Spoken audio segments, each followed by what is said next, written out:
Hello, everyone. Congratulations on finishing our first week of spring 2019. I've really enjoyed the opportunity to look at some of your introductory discussion board posts and get to know several of you. Also, really excited because I've already taught several of you, which is really fun to see students again and to look at the content area from just different perspectives. So I'm really looking forward to this semester.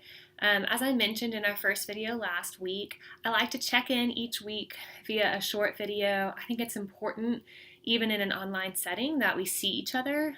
So you remember that there's a face behind the email, and if you're ever on campus and you'd like to meet, that my door is always open. It's also just a good way for me to give a good recap of last week and make sure that we are all on the same page for this coming week. So a couple of just general things. I wanted to point out how diverse our class is. So we have undergraduate students, we have some graduate students, some non-traditional students, and I love that about this course because it makes for some really diverse perspectives, which is going to really help us as we start to apply this content. The reason I love this class is because it's meant to be directly applied to your classroom setting. And as we will quickly see, if you don't already realize, no matter who you work with, you are pretty much guaranteed to at one point run into a child who's most likely gifted or talented. So these students are everywhere. They're not just gifted in a pull-out classroom. And as several of you guys mentioned, as I was looking over your reflections on the myths and realities quiz, you were surprised to see that actually the research says as much time as possible with other gifted students is imperative. But if you think about an elementary classroom, usually a pull-out setting for gifted is once a week for a couple of hours. And I want you to keep that in mind as we start looking at definitions of gifted education this week, and then next week we start really digging into the different characteristics of gifted students and what it may be like to have those characteristics but not have the appropriate services. So I'm excited to be working with all of you guys. Before I jump into a little bit of an introduction to our week next week, I wanted to make sure that we are all on the same page in terms of Blackboard. So this course runs on learning modules. This first module lasts 3 weeks because I like to give the first full week as an opportunity for you to get used to Blackboard, get used to the discussion posts and emailing, and just get oriented to the class. But from now on, we will have 2-week modules. Typically, what these modules look like is the first week you have a case study, and then you have a discussion post. So your initial discussion posts are always due on Fridays, and then after that, you have at least 2 responses from your discussion post due on Sunday. Make sure before you submit your discussion post that you are looking at the qualities of what makes a good discussion post. There are several examples as well as a rubric on our Blackboard page. This is not an opportunity for you to just say the readings were cool, it was interesting. I take the discussion board very seriously in this class, so please make sure that you revise accordingly and that you look at your rubric. One important thing, since this is a graduate level class, I do expect you to cite your sources.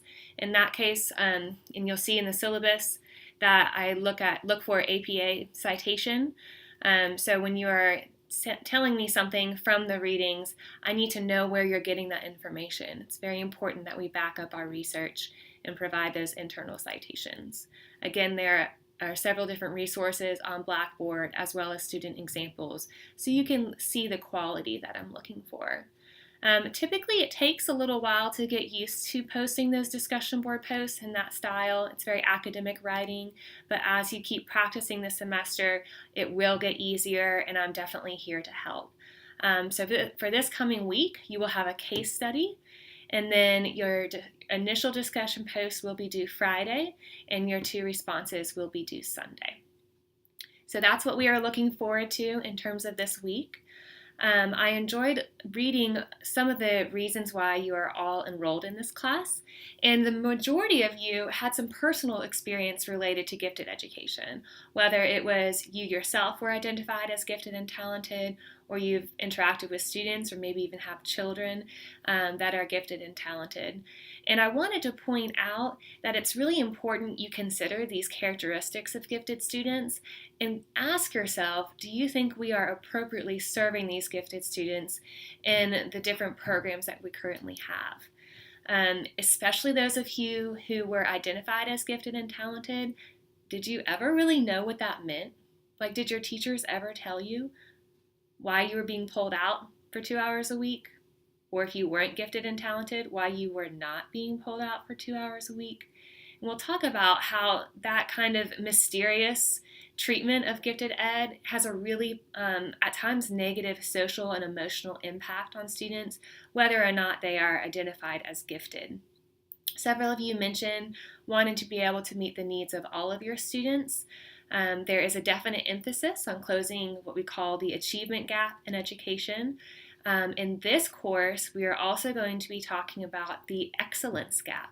So there is a definite lack of attention given to students who are at the very top because we're really focused on closing this gap. And when we're focused on closing the achievement gap, we often leave the students at the very top behind. As we study different issues in gifted education, one of the big things in terms of the excellence gap is in terms of underrepresented populations. So if you had me for EDCO 202, we've talked about we have a lot of underrepresentation of ethnically and racially diverse students in gifted ed, and this is a huge problem and something that we will talk about throughout the entire semester. So it sounds like several of you have similar reasons for approaching this class. Again, I like the class because I make it as practical as possible.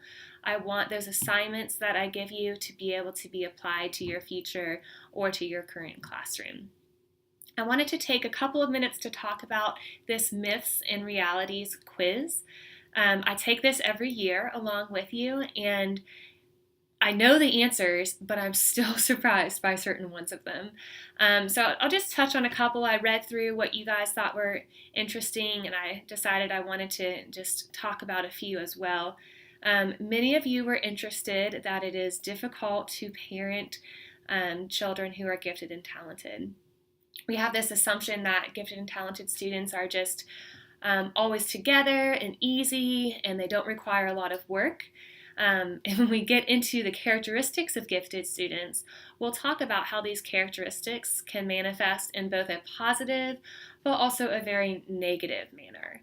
So for example, if we think about curiosity is a very large indicator of giftedness.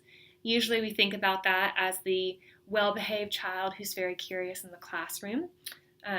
Also, my office is infested with ladybugs, so if you see anything flying, that's what it is. So we think about curiosity as the kid in the front row, always raising their hand, they're curious about your content. Well, curiosity can also look like the kid who won't shut up and the kid who won't follow your rules because he wants to know why the rules exist in the first place. And he's really good at manipulating you. He's really good at saying, well, you didn't exactly tell me not to do that. You didn't exactly say I had to go to bed. You said get in bed, but you didn't tell me to go to sleep. So I just got out my flashlight and kept reading. So when we get into characteristics of gifted students, you'll see how they can manifest in a negative manner. And that's one of the reasons why parenting gifted children is so difficult. There's also a lot of social and emotional reasons. And we'll talk about that as well. But that's a good tie-in to another myth about grade skipping.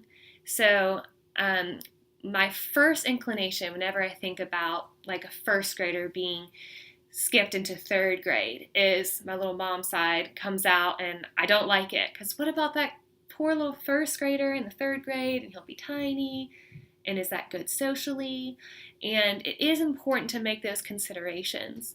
But research says that students who are highly gifted really need time with what we call their intellectual peers. So maybe not their same age peers, but their intellectual peers, peers who can carry on a conversation about something that interests them. That's why when we look at highly gifted students on the playground, they're not playing, they are sitting on the bench with the teacher because they want to have this conversation about something that's much higher in terms of academic content than running around on the playground.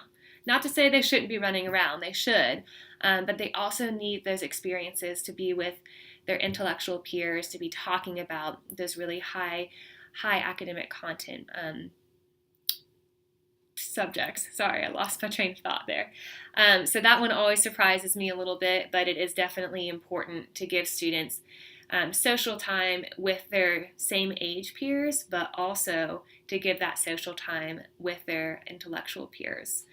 A couple of other things. You mentioned the concept of creativity. When we think about creativity, most individuals have what we call an art bias toward creativity, meaning, and people tell me this all the time because creativity is my main area of research. They'll say, oh, well, I'm not creative, I'm not artsy. I don't do crafts, or I don't paint, I don't draw, so I'm not creative. And that's really having what we call an artistic bias. In that sense, also a product bias toward creativity, thinking that in order to be creative, you have to produce something, and oftentimes that production is going to be something in like an artistic category.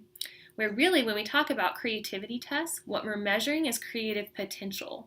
So those are different thinking strategies which are highly related to divergent thinking.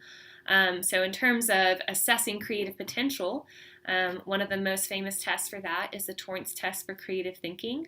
That is a figural test, and it does involve drawing, but you get 0 points for any kind of artistic ability. We're looking for different strategies. We're looking for fluency and originality and flexibility and detail and elaboration.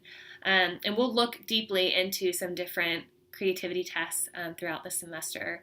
But I did want to kind of go ahead and point that one out, that in terms of creativity, it's more than just being artistic. In fact, having that art bias is actually a common misunderstanding of creativity.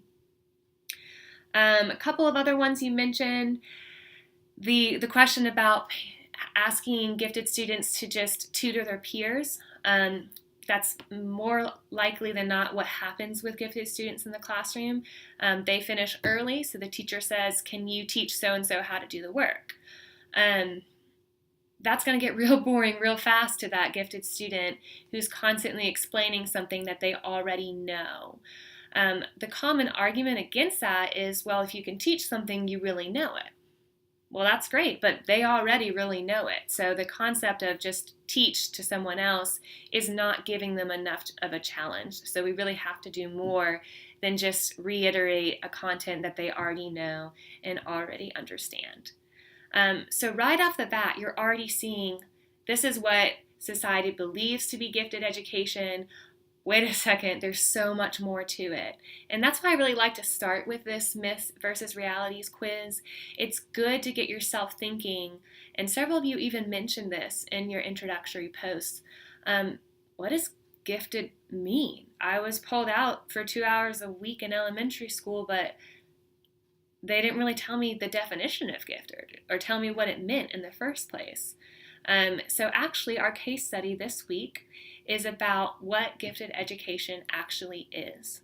So your case study is about a guidance counselor named Mr. Taylor, and he has several parents coming to him asking for more AP courses and more opportunities for their gifted students. What's happening is that Mr. Taylor's principal doesn't think that more challenge is necessary. He thinks that the gifted students are just fine, they're doing well, and they don't need any more services. So the challenge for this week is for you to think about, from Mr. Taylor's perspective, how can you explain what gifted education is, and how can you explain the importance of gifted education?